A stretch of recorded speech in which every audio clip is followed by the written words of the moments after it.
Hi, I'm Jennifer Potter, Executive Director of Be Well Texas. Too many people are struggling alone these days, and alcohol and drug deaths are increasing. We started Be Well Texas to offer high-quality, science-based addiction treatment and recovery services anywhere, even at home. We provide compassionate, caring support virtually or in person. In many cases, there is no cost for treatment if you don't have insurance. Really. Welcome to Be Well Texas. We're glad you're here. I want to talk about something that's been really exciting around here, and that is our partnership with our friends at Ford. Ford Motor Company and your North Texas Ford, or your Texas Ford dealers have announced an expanded sponsorship of the UIL State Championships, solidifying Ford as the official automotive sponsor of the UIL. As part of the new commitment, Ford will now support all UIL extracurricular activities, including athletic, academic, and music state championship competitions.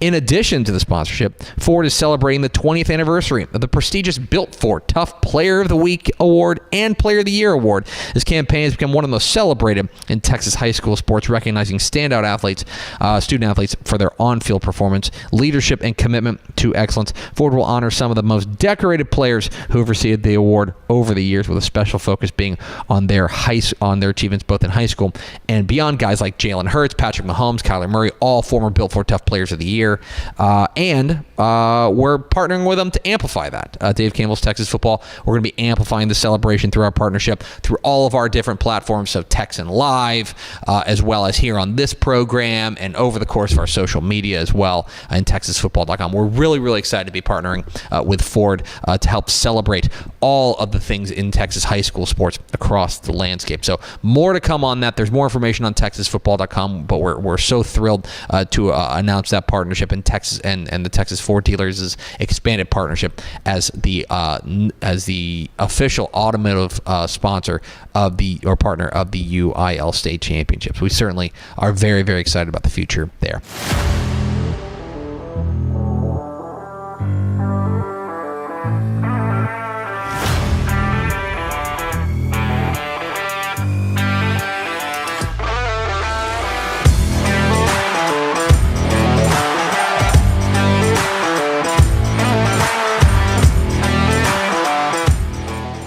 Hello and welcome into the Dave Campbell's College Football Podcast. I'm your host, Carter Yates. Joining me from beautiful Austin, Texas is Mike Craven, senior writer at Dave Campbell's. And Craven, we're talking position battles. It's fall camp season. Everyone is concerned about the personnel battles. Who's going to actually start week one. This is where you find it out in these dog days of August before we get the actual games. Full transparency, we're not doing quarterbacks here. No quarterback battles on these. We're talking about secondary battles, linebacker, offensive line. Craven, what was a big trend you noticed? You did all 13 teams in the state. What's a big trend you noticed about the position battles? I think two things stand out to me when I started texting around coaches and media members and trying to dig into what are the real open position battles in the state. One, there's not as many at the P4 level as the G5, and I think that's because of money, right? Like as we've gotten more into the salary cap era and these teams are having to really divvy out who they spend money on and where they spend money, you've seen a real hierarchy in the roster. Like we have two defensive ends. We're not going to go get a third defensive end. Let's spend that money on a safety or whatever. And so it feels like guys are more isolated into their spots. And so that was kind of a trend. And we saw that with quarterbacks, like when we did the quarterback position battles, like there's not a single quarterback battle at the P4 level in the state. 5 of the 6 G5 teams have a quote unquote quarterback battle. Although I only think there's about 2. North Texas and UTEP feel like the only real ones going on, maybe Sam Houston. But then the second thing I noticed was secondary. I'd say like 8 or 9 of them off the top of my head were either cornerback or safety. And I don't know what that's about. I don't know if there's a dearth of talent at the cornerback position, if there's so much talent at the defensive back position that there's a lot of competition there. But it felt like corner and safety were the ones most talked about by coaches and media guys. So keeping with that theme, we're going to kick it off with the Texas Longhorns in the SEC, and their biggest position battle you wrote is the corner position. opposite Malik Muhammad. So this could either be Jalen Gilbo or the former 5-star recruit Kobe Black, who I believe is a redshirt freshman now. I think he's a sophomore. I think he played enough technically to be a Okay. sophomore. He played over 4 games, a lot on special teams. So I think he's listed as a sophomore. Maybe a Wardell Mack is a name that was thrown out by the coaching staff early on in training camp here. But I think the Texas defense is mostly set up. We know what the defensive line is going to be. Not sure who the defensive tackle starters are going to be, but who cares? That's going to be a rotation no matter what, right? But the secondary is starting to take front. I think Jelani McDonald is going to be the star, right? Like Jalen Gilbo has been the star. I think McDonald's going to be the star. The deep safeties are going to be Michael Taft, obviously, and then a healthy Derek Williams Jr. Malik Muhammad's clearly one of the starters at cornerback. And so that leaves the other cornerback position as the big open battle. Jalen Gilbo had been a star for the last couple of years. He was a starter last year when Jahdae Barron was moved to corner. And they're going to try to pull the same trick. Jahdae Barron moved from star to corner and ended up the Thorpe Award winner. They're going to see if Gilbo can match that and be a shutdown corner on the outside. He struggled a little bit in run support as the star, as the nickel guy. So they want to get bigger at nickel. But Kobe Black, as you mentioned, 5-star, looks the part. If you were to build a cornerback in like the EA video game, he would look a lot like Kobe Black. He's long, he's lean, he's athletic. From Waco Conley, who quietly is like DB high school. I don't know. It's not DBU. It's like DBHS. They put out a lot of secondary players at Waco Conley. Wrote about that in the magazine this summer with Jamar and Vincent at Waco Connolly now. And you know what's funny is all those Waco Connolly defensive backs played quarterback too in high school, and then they go play secondary at Texas, like Jelani McDonald, Kobe Black, Corey Black from Oklahoma State, Kavian Gaither from Sam Houston. So it's a factory. I think Kobe Black's going to win that job, but maybe Gilbo's experience gets him there early, and then maybe Kobe Black just has more snaps by the end of the season. But for a Texas defense that might be the best in the nation, Anthony Hill at linebacker, Colin Simmons, Trey Moore, like Michael Taft, like they could be the best defense in the nation. The one question mark is that second corner spot. I was listening to Rod Babers of On Texas Football. He's a former UT great, does a lot of good work over there covering the team. But he was describing how 80% of the guys who play star for Texas go on to play in the league because it's one of the hardest positions on the defense, because the slot receiver covering can go either way, right or left. You don't get used to sideline as the extra defender. And I think that's why you see guys like Jahdae Barron go from nickel to cornerback and then excel. And the thought would be, can Jalen Gilbo do that as well? Babers, I want to bring this up to you, Creighton, because you seem to pencil in Derek Williams, a healthy Derek Williams, as a starting safety. Are we sure he's part of their best 5 group?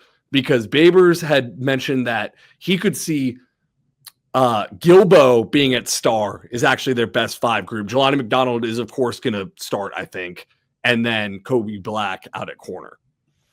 Yeah, maybe. If they feel like Williams isn't coming back off that injury well, or he's being inconsistent, he was a former 5-star player himself who's just dealt with injuries over his young career. I think his upside gives them the best opportunity, but they're going to figure that out over this next month, and then they get a test right out the gate with Jeremiah Smith and that Ohio State passing attack. I'd imagine Julian Sayin is their quarterback, another former 5-star recruit there. And so we'll figure out about that Texas secondary early. I think the other option is Michael Taft playing some nickel. Could happen. If he plays a little bit of star, if they feel like that position is lacking a little bit. So Texas has a lot of options there. That's before we even mention some of the freshmen like Jonah Williams, who might walk onto the field and in a month after fall camp may look like one of the best players, and you can't keep him off the field by the end of the year. But I do think Jelani McDonald gets the first shot at star, Derek Williams, Taft, the first shot at deep safety, Malik Muhammad, and then we'll see what that second cornerback position becomes. Check out the size in the Texas safety room right now. I was looking down the roster. It's Derek Williams, 6'2", 200. Jelani McDonald, 6'2", 199. Come on, guys. Give him that extra 1 pound. Yeah, right. Jonah Williams, 6'3", 213. Xavier Filsaime, the McKinney product, 6'1", 194. There's some rumors that this is not rumors. I mean, they've seen these guys play, but like media members who have gone out to practice, like this is the biggest we've seen Texas safety room look with the length. And Dwayne Akina's back. Mm-hmm. And just kind of what does that do for the secondary? What kind of body types and strengths is he looking for back there? So yeah, I mean, this thing could get shuffled over the next couple of weeks, but I do think that second cornerback spot is the biggest position battle on the defense. And if we looked offensively, I think it would be right tackle. Brandon Baker, Andre Kojo, they're competing at right tackle. I think that's probably the one on the offense to look at. Well, congrats to Jalen Gilbo on the birth of his daughter, Riley, on July 16th, 2025. New dad alert. I can't tell, Craven, if that makes me want to say he's going to be the starter or he's not going to win the starting job. Because on the one hand, gets the new dad bump. On the other hand, you can attest to this. Probably not getting a lot of sleep right now. Probably not a ton of sleep, and that grown man strength takes a little while to set in. You got to carry it around for a year or two before that really gets going. So we'll see. But yeah, not a ton of sleep early on for Gilbo, I'd imagine. Let's take it to the rivals in the SEC, Texas A&M Aggies. It's the same position battle. You're going to notice a theme here, y'all. Cornerback opposite William Lee III. It is either the Georgia transfer Julian Humphrey, Des Ricks, or Tyreek Chappelle. Let's give a little background on some of these guys. So Julian Humphrey transferred from Georgia last year, 6 days before the SEC championship, after losing his starting job 10 games into the year. The Aggies are hoping that former five-star guy had a lot of production in the SEC that can translate to Aggie land. But oh, by the way, they brought in another former five-star SEC transfer from Alabama last year, and Des Ricks. He was the Julian Humphrey of last year, and he started 9 of 13 games, so he's back. And then Tyreek Chappelle started the first 2 games of the year before a season-ending injury in practice. Craven, what's your read on this position battle right now? If I had to make a prediction, I believe it'd be Julian Humphrey. You typically don't sign a player like that unless he feels like he can walk in and start, or at least have a good opportunity to become the starter. You probably don't get a player of that nature if you think Des Ricks can be that dude. And so that's just me kind of reading the tea leaves there. But Tyreek Chappelle is the wild card. I think they'd like him at nickel, but if Jordan Shaw, the transfer who's come in, who can also play that nickel position, if he's a better nickel than Humphrey or Ricks is a second cornerback, maybe Chappelle moves back to corner, plays on the outside, and wins that job. I think the staff knows what they have in Tyreek Chappelle. They like the experience. They like the consistency. And so if he's healthy, maybe he gets a shot if they're not seeing what they want from Humphreys and Ricks. But Julian Humphrey's just such an athletic guy. He was a starter at Georgia. I have to feel like he comes in and wins that job. But I have my reservations on transfers from Alabama and Georgia. Starting a narrative. If you don't make it there, what does that say? Right? And so, like, maybe you could say, like, okay, they have so much talent. You didn't quite make it at Alabama or Georgia. You needed a fresh start. You can go start at a place like A&M. I guess I see it as, if Kirby Smart, who is a secondary guru, like that is like kind of his bread and butter. If it doesn't work out there, whether it's a personal deal, whether it's a work ethic deal, like whatever it was with Julian Humphrey that kind of fell off at Georgia, how does that translate to A&M? Same with Des Ricks. I think if we went through the numbers, TCU found this out with JoJo Earle and Brockemeyer. I don't know. I have my hesitancy on guys who leave those elite schools. Well, you're talking to a Texas grad here who we could run down Texas's Alabama transfer pipeline. It's Ajayi Hall, Jaleel Billingsley, Amari Nyblack, Kendrick Blackshear. Yeah. So there are 4 right there that didn't work out. They got a good receiver from Georgia. That is true. So, you take what you can get there. Adonai Mitchell was pretty good, I should say. I also think it's concerning not only leaving Georgia, but leaving Georgia 6 days before the state SEC championship game. That's not one of those deals where, hey, some guys had to transfer in the college football playoff because the calendars mess up. That was you decided to leave before the SEC championship. And he had lost his job late onto the year. And, I don't know the specifics of that, but on the outside, it definitely looks like you quit on a team that had national championship opportunities. And, sometimes you just need a fresh start. We've all been young.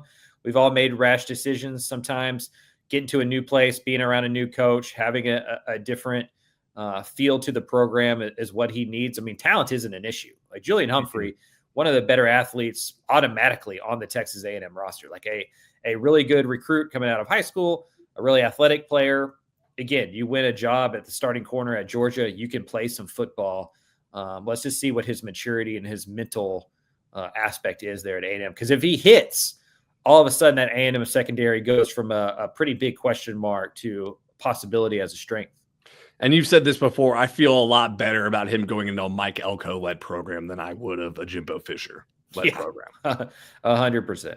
And they do their due diligence in a way that I don't think that last staff did. Like the last staff was just collecting talent and just figured it would work itself out.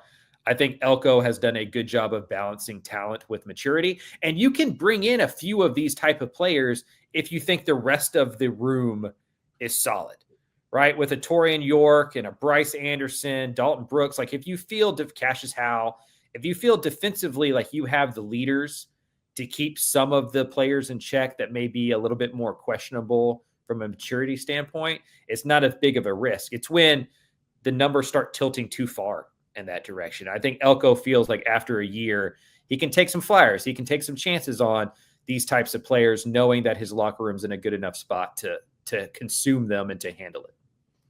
All right, let's take it over to the Big 12 with our 4 Texas teams there. I'm going to start off in Fort Worth with the TCU Horned Frogs, and the position battle is, you guessed it, cornerback.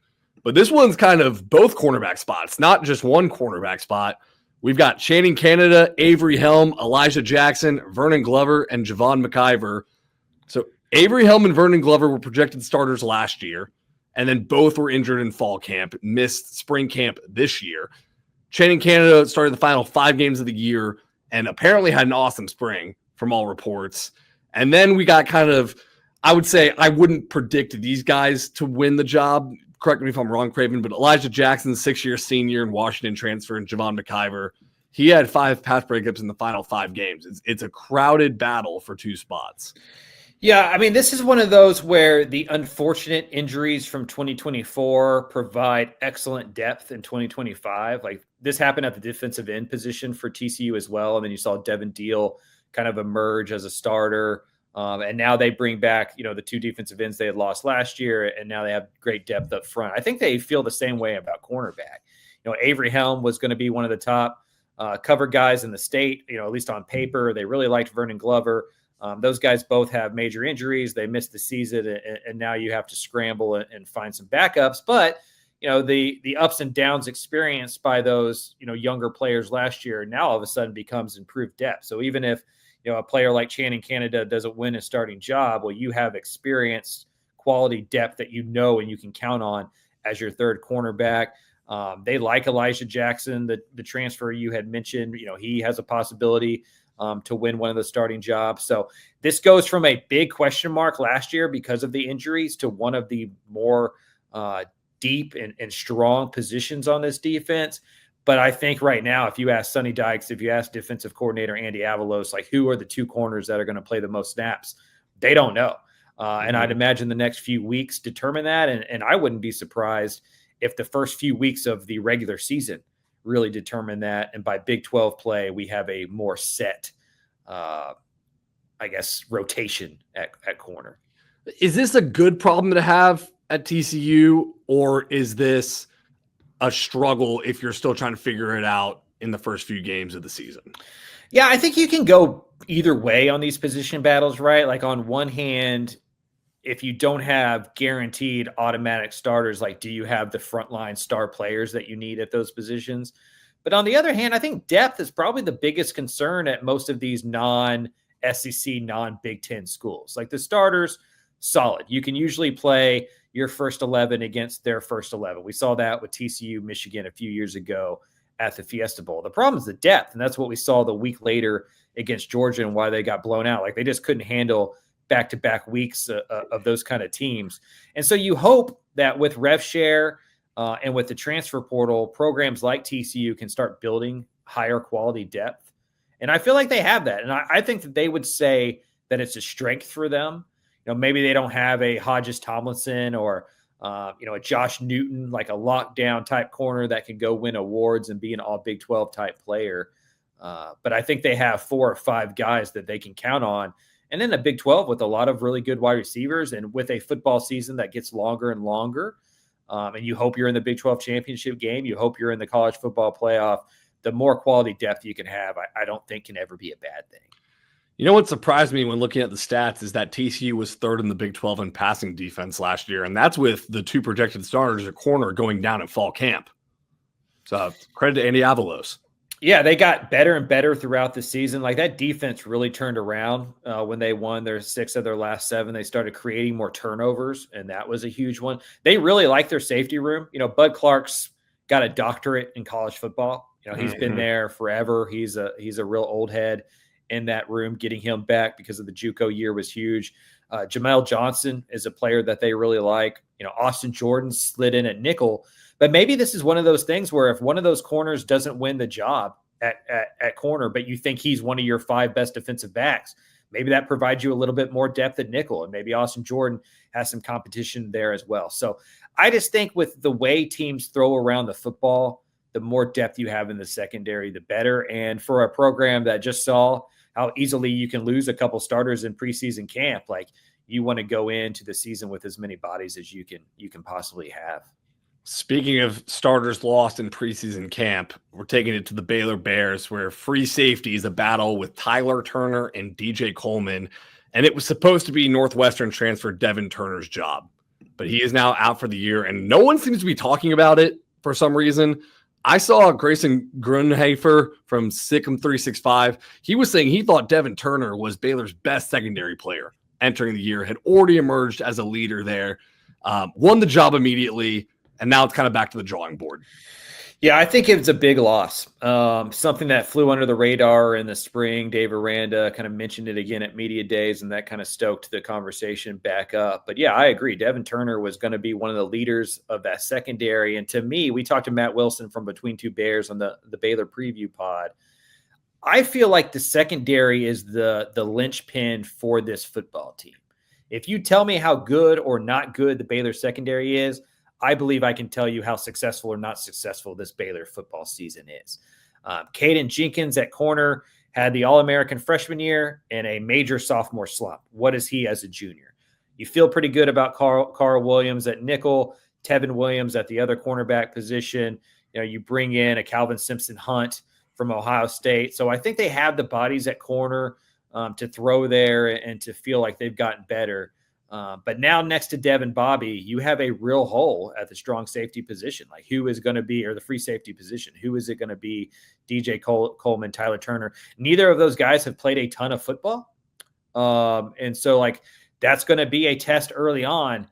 And that Auburn game in week 1, we're going to find out really quickly if that Baylor secondary can hold up, because I think Baylor's a better football team than Auburn. But what Auburn can do potentially at the wide receiver position is not a good matchup with Baylor. And so they need to figure that out very quickly. Yeah, Cam Coleman's one of the top wide receivers in the nation, and he showed it last year with probably below average quarterback play. And I'm just not ready to write off Jackson Arnold like a lot of people are. And they got Dalen Singleton, I think from Kentucky, who's another top 3, 4, 5 wide receiver in the SEC. So Auburn is going to be able to throw the ball. Like you said, I'm also still on the Jackson Arnold train. I don't know if he'll ever live up to 5-star quarterback, but he's going to be a solid SEC quarterback, in my opinion. Say what you want about Hugh Freeze. He's typically a pretty good quarterback coach that figures out that position. This is, his most talented player there since he's been at Auburn as the head coach. So the Baylor secondary is the biggest question mark to me. If they don't live up to their hype, if they don't compete for a Big 12 championship, I believe it'll be because the secondary didn't improve, and losing Devin Turner at free safety was a huge one. And we'll see if Coleman or the other Turner can step up and mitigate that a little bit. Yeah, it's not even just Auburn. It's SMU in week 2 against Kevin Jennings. Then Samford, okay, throw that one out. But then you go back right to Arizona State with Sam Levitt and Jordan Tyson. Jordan Tyson's a 1,000-yard receiver last year. If you want a picture of how below average Baylor's secondary was last season, DJ Coleman, who's fighting with Tyler Turner for this starting spot, he led all Baylor secondary players with a 66.4 grade per PFF. Yeah, not good. Yikes. I mean, if Baylor's secondary is better, they beat Colorado. They don't give up that Hail Mary, and they probably play in the Big 12 championship game last year. And so we'll just see. That's the transfer portal is great because you can improve spots right away and put Band-Aids over them. But injuries are still a big part of football, and you just don't know how that's going to lie. I mean, I think it's one of the more underrated things that happened in the offseason was Baylor losing Devin Turner. Baylor had one of the worst secondaries, but the Houston Cougars had one of the best until spring football practice ended. And A.J. Halsey went to LSU and Jeremiah Wilson went to Florida State. And now strong safety. The spot vacated by A.J. Halsey is a total battle between Blake Thompson, who had 55 tackles at Louisiana Tech last year, but Houston is his fourth school in his career. Jordan Allen, who had 16 career games over 3 seasons at LSU. That was a pick swap with A.J. Halsey, it looks like. And then C.J. Douglas, who was a second-team All-Southern Conference player at Samford last year. What is the read on this situation, Craven? Yeah, I don't know if I have a great read. I don't know if the read is who knows. I don't know if Austin Armstrong, the new defensive coordinator, has a great read. Like losing Jeremiah was huge. Jeremiah Wilson at cornerback was huge for Houston. I think losing A.J. Halsey was even bigger. A real leader of that team, a real leader in that secondary, kind of the quarterback of the defense.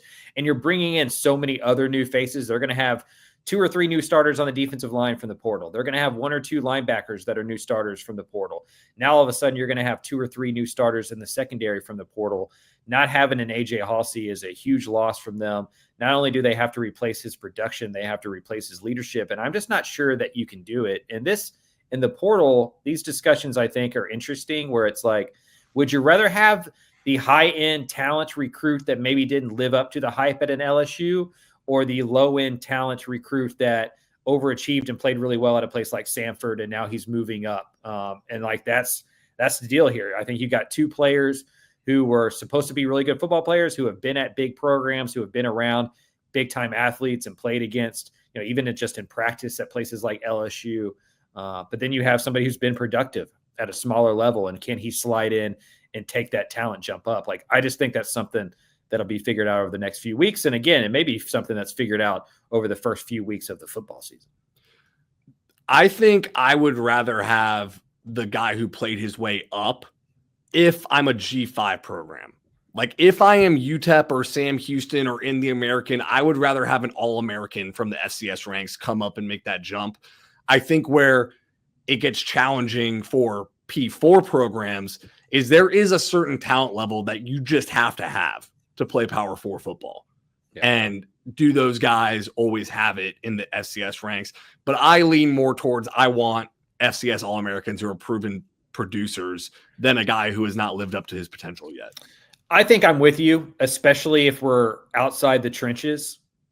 On the offensive line and the defensive line, maybe I would take the Power 4 kind of spin down that didn't quite break into the rotation, but he's 6'7", 300 pounds and can move a little bit, right? Mm-hmm. Or 6'4", 310-pound defensive tackle. Like that's harder and harder to find the more you move down. But if we're talking skill positions, wide receivers, running backs in the secondary, I think I'm with you. I think I would rather take I'm going to take production over potential.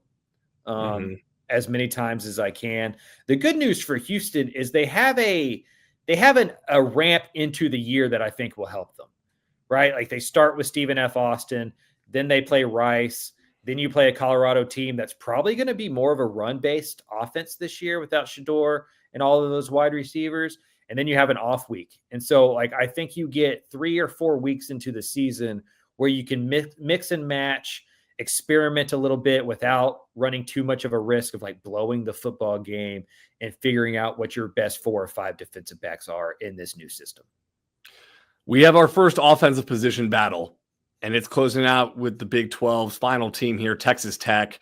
It's on the offensive line, 2 spots actually, left guard Will Jados or Vinny Scurry or right tackle Hunter Zambrano and Jacob Ponton?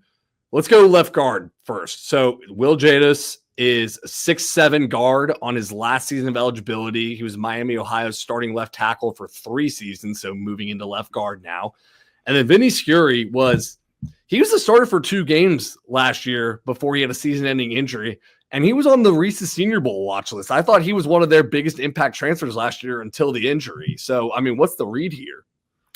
Yeah, I think the read is how healthy he is. The reports out of Lubbock from just talking to folks behind the scenes, it sounds like he's pretty healthy and they're pretty confident that he can get back to 100% and be a frontline starter. They loved him last year. Like they thought he was the attitude that this Texas Tech offensive line had been missing, like a real push your face into the dirt kind of bully up front. And you need those. Like, I mean that in a complimentary way.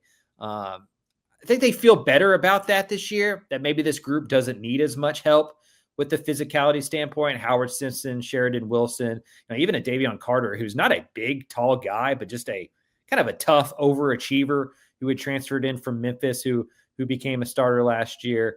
But Will Jadis was one of the bigger signs that they got out of the transfer portal, that very famous and talented transfer portal class. They got 3 or 4 potential new starters up front, and Will was one of those dudes. I think that's going to be a real battle.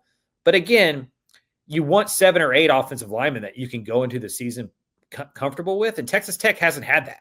Like, nope.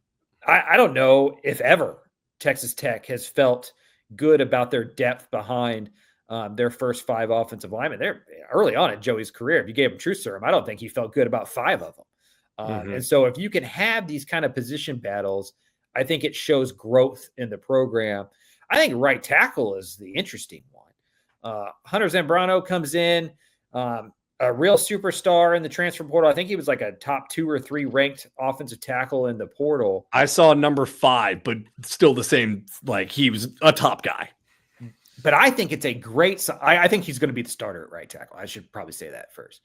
But it's a great sign that Jacob Ponton, who is from Dripping Springs, who was a kind of a raw recruit that I loved. I thought he was really good coming out of Dripping Springs, like a huge kid with the ability to move around.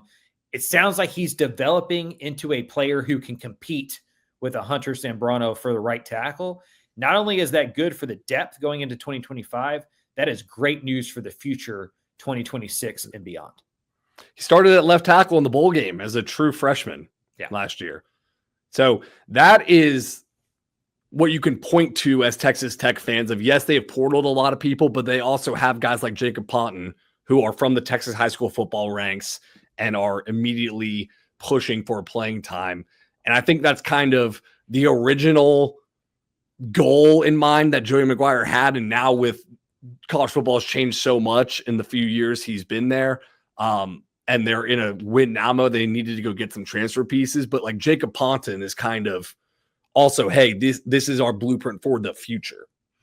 Yeah, and it should give some optimism to like a Felix Ojo, who you got a commitment from, right? If you can develop the 3-star from Dripping Springs, like what can you do with the 5-star? And to me, that's been the concerning part of the Texas Tech tenure for McGuire and co. is like, where is the development? Where are the players that you brought in that are now 2 or 3 years into the system that are blossoming? We've seen a Ben Roberts, we've seen a Coy Aiken, but we need to see more of that, especially on the defensive line and the offensive line.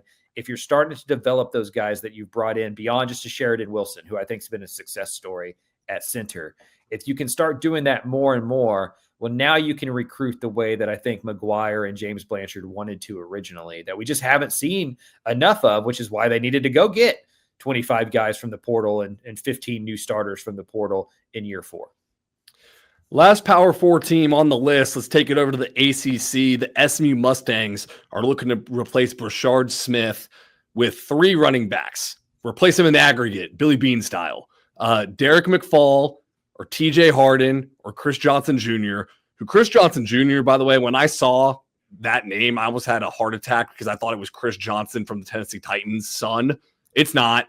Okay, so we got a couple more years before that. His kid's eventually a starter at SMU. It's coming for you, Carter. Yep. It's coming for you. I remember when that first started happening to me, and you're like, "Oh man, this is not fun." The gray hair started about the same, so enjoy the youth while you have it.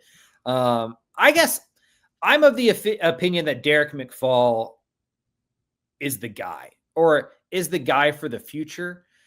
But I mean, you're replacing an all ACC running back who I would say was the real catalyst for their run last year. Like Kevin Jennings being inserted as the quarterback was huge. That defense was great. But Brashard Smith was the star. He was the best player on the offensive side of the ball. He was the most consistent player on the offensive side of the ball. He got them out of a lot of trouble. He made a lot of big plays. I don't know if they're going to have one guy emerge as that. I don't know if McFall can walk in and be that. But as you said, in the aggregate, if they can get 2 or 3 of those guys to be legit and to replace that production, take some pressure off of Kevin Jennings in that passing game, all of a sudden we're looking at the SMU offense as a real strength again in 2025. I think it should give the SMU fans a little bit of comfort knowing that this time last year, no one knew who the hell Brashard Smith was. Right. So maybe one of these guys emerges. I agree with you. Derek McFall is just a terrific pass catcher out of the backfield. He was a true wide receiver at Tyler in high school. He played like running back, but he was also just split out wide. I remember watching him against McKinney North, and he had like 9 catches for 180 yards or something like that. TJ Harden is the interesting ad because he wasn't there for the spring, but he has the most production in college football. 6'2", 220, 1,333 yards over 2 seasons the past couple of years at UCLA. So he's just a totally different back from McFall and Johnson. Yeah, I think Harden is kind of the grizzled vet that you can count on.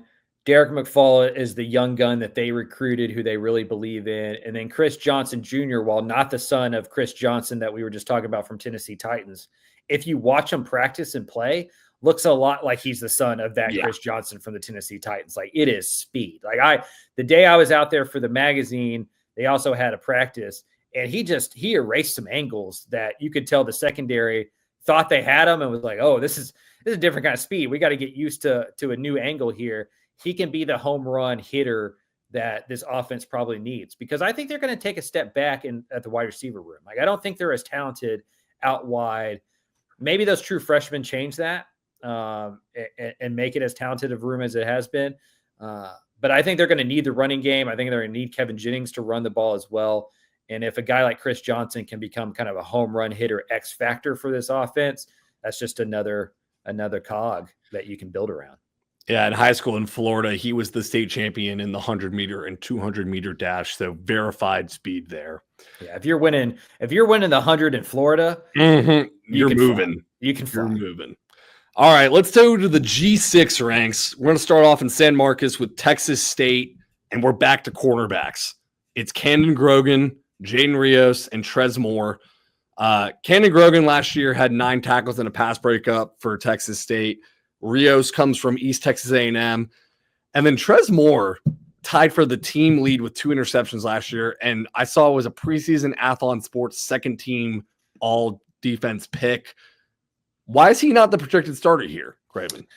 That's a great question. Coming out of spring, we talked to the coaching staff. Like, I don't just come up with those projected starters out of thin air, right? And it definitely felt like Grogan and Rios were the guys who we were asked or told or hinted at to be the starting cornerbacks.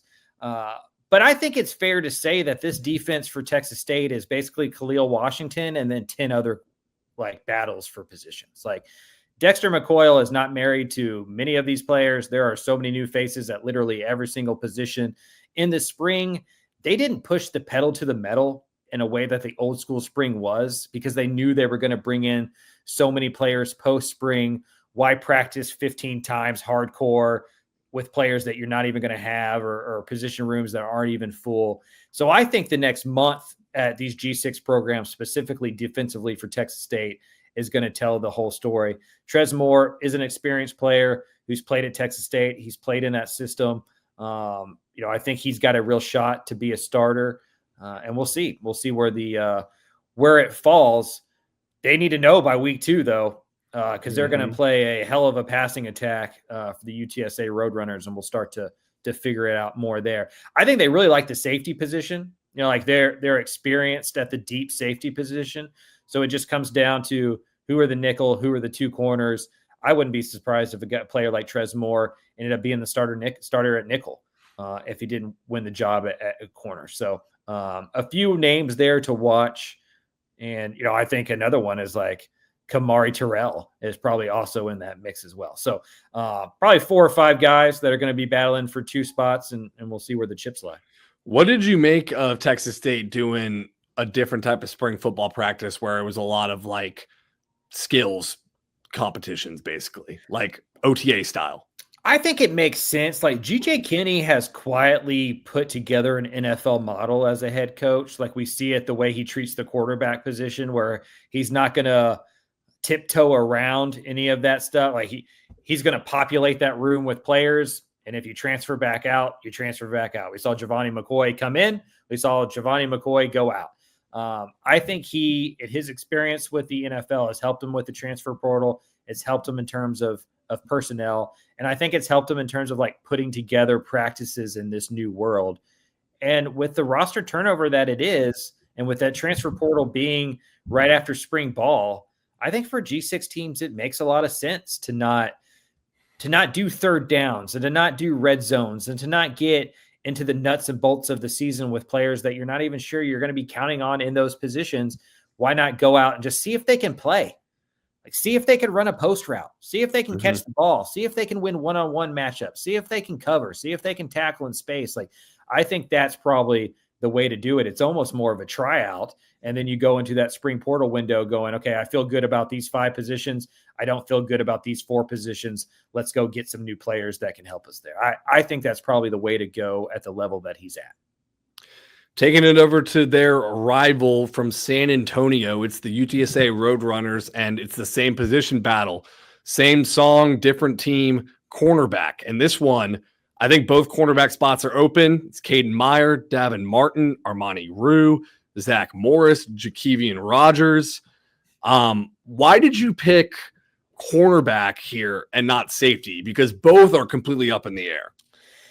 Safety had some names that have played football at UTSA before, like not a ton, like they haven't started, but like Elijah Newell and Jamarius Lewis, like those players are like known commodities, Milton, Wyrick, like they've played, they were recruited there.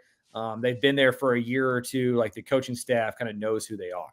I think at corner, it's just a blind taste test right now. Like your guess is as good as mine. I think it's as good as the UTSA's defensive staff right now. Like I don't think there is a real idea of how this secondary is going to line up. Again, I sound like a broken record, but I think over this next month, the UTSA defense is going to take shape. And this isn't just in the secondary. I think this is true along the defensive line, probably true at linebacker as well. Like they weren't good enough last year. They have to get better. All of these jobs are open competition.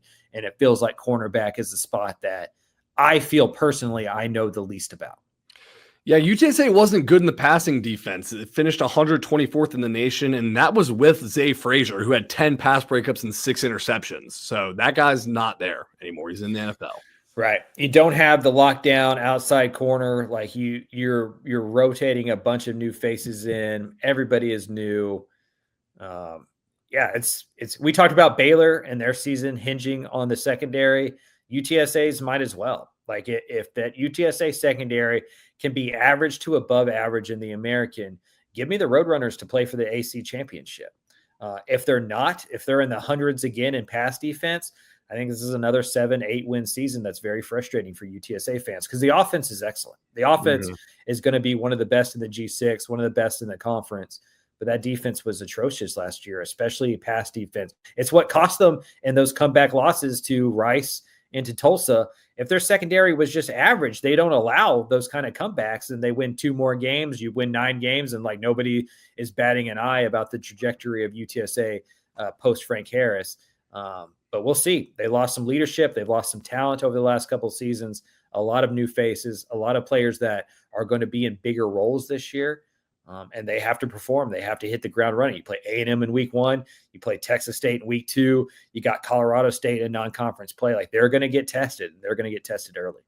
And Jared Kalmus on our UTSA preview podcast, he said, there is no one in the secondary he feels confident saying this guy will have 45 tackles, 3 interceptions, and just be really solid and consistent. So I don't know, man.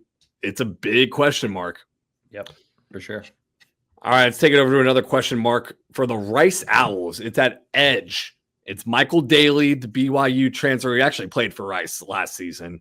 So I probably not a BYU transfer anymore. Texas Tech transfer Sam Carroll, who's added during the spring. I think these are probably the 2 leaders in the clubhouse. Am I guessing correctly? I think so, but we'll see though.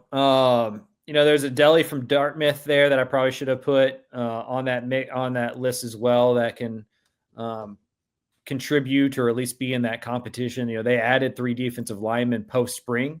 So again, I think this is one that's hard to get a read, even if you talk to the coaching staff, because they want to see the first couple of weeks of practice. They want to see what these bodies look like coming into camp. They want to see how they can move around. The Rice defense has quietly taken steps forward the last couple of years. They went from like 100th in total defense to like in the 80s and into the 60s. Everybody's talking about the Rice offense and how cool it's going to be and how fun it'll be to watch. And I think that'll be true. Like I will be very plugged into that Louisiana game. Can't wait to see them play Houston. I'm excited to watch the offense. But if Rice is going to compete for a bowl game this year and make some strides in year one, I believe it's going to have to be defensive led. Now the offense will help with that because you're not going to have to play as many snaps. The offense is going to hold the ball, in theory, control the ball, have longer drives. And so that'll take some pressure off you.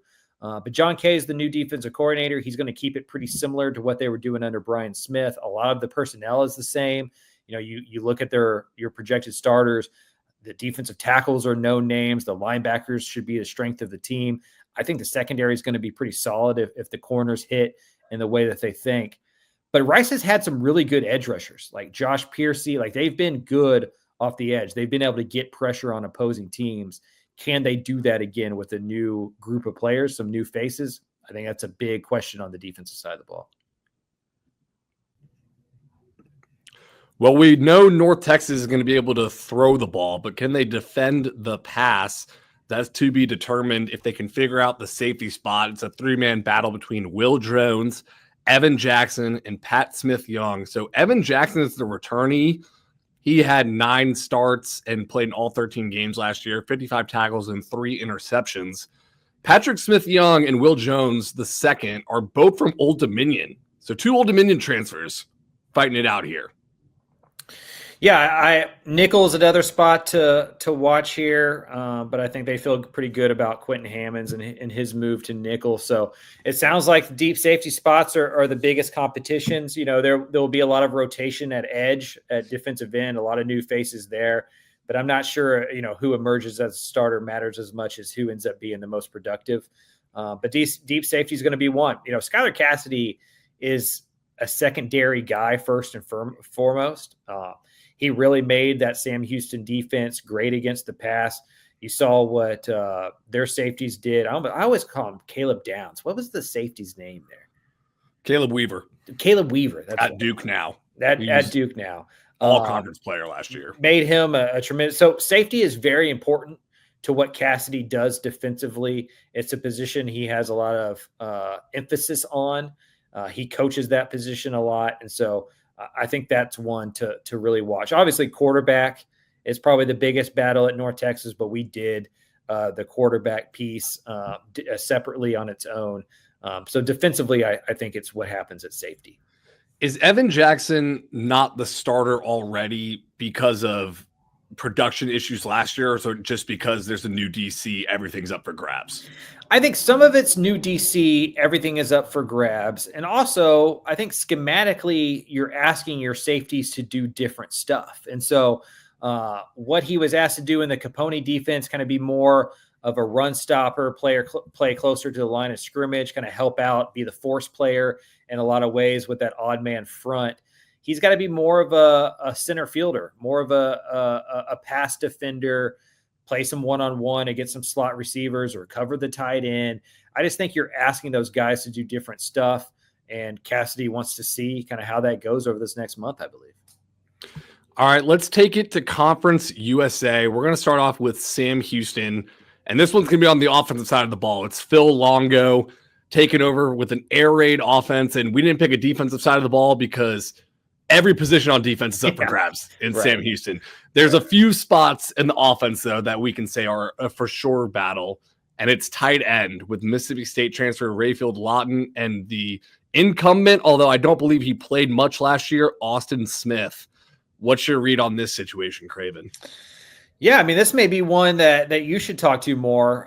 Just as somebody who did the magazine, I know Austin Smith was a name that was mentioned to you on that stop as kind of an MVP of the spring. When you think air raid, you don't think tight end. You think kind of the 2x2 set that Mike Leach made famous, but that's not the type of air raid that Longo is going to run, especially if Hunter Watson is the quarterback. They're going to use the tight end. They're going to run the football. You need a tight end to be able to do that. Somebody who can block, somebody who can go catch. And so I do think that's one of the more intriguing battles offensively, because as much turnover as Sam Houston has, and it's all on the defensive side of the ball, I think offensively we kind of know what it's going to look like, or at least we know kind of the core players that it's going to look like. And you're right. Like, it probably could have been or should have been a defensive position, but like, which defensive position? Like, you just list all 11 of them, I suppose. So when I went and talked to Longo for the magazine stop, he had said there's three guys. So I think Austin Smith and Rayfield Lawton are the two favorites. And then there's also Fernando Garza, who Longo said he calls him Garfield when he messes up on the field. So Fernando Garfield, endearing nickname there. Garza's more of a blocker type guy. Rayfield Lawton, I think, would be the biggest upside guy, but he also has not played. He's 6'6", like looks the part, but he has not played at Mississippi State. Austin Smith, he said, was the surprise of spring camp. And he didn't say, like, look, he's not going to have 80 catches this year, but he really flashed in the spring, and they think he can be a big part of the offense. Yeah. Yeah, and I mean, a tight end is usually a quarterback's best friend. Again, help in the run game and be a blocker that way. I think it's a pivotal position for this group in 2025. And our final team we're breaking down in Conference USA for the final year before they go to the Mountain West. It's the UTEP Miners, and this one's going to be a linebacker battle. And I wouldn't classify this as like, we don't know what the hell is going to happen at linebacker, but they're just so deep. It's like, who's going to take the first snaps there? So it's Joshua Rudolph, who former Austin Peay guy, played 2 years at Indiana. Micah Davey, who had like 311 career tackles at McNeese State, and Garrett Hawkins, who Walden said was going to have a breakout at Austin Peay a couple years ago before he got injured. And then other names here: Jaden Wilson, Elijah Baldwin, Udoka Ezeani. I would say Elijah Baldwin and Udoka Ezeani are more edge-type bandit players. Your Josh Rudolph, Micah Davey, Garrett Hawkins, Jaden Wilson, those are kind of like your middle linebacker type guys that'll be fighting it out. Yeah, and it'll be interesting to see kind of how the scheme looks compared to last year. We've talked about it on the podcast. Bobby Daly comes in, but is he going to run kind of the odd man front UTEP ran last year? Is he going to mix in some more 4-man fronts that he's run more prevalent as a defensive coordinator? So like, if those edge guys are classified as linebackers or defensive ends, probably just up to semantics and how we want to label those. But they feel very good about the linebacker position, to your point. It didn't sound to me like, when talking to sources on that staff, that they're worried about who becomes the starters at linebacker as much as they're excited to see kind of who the leaders of that position group become. All of those guys are going to play, especially early in the year as they find a rotation.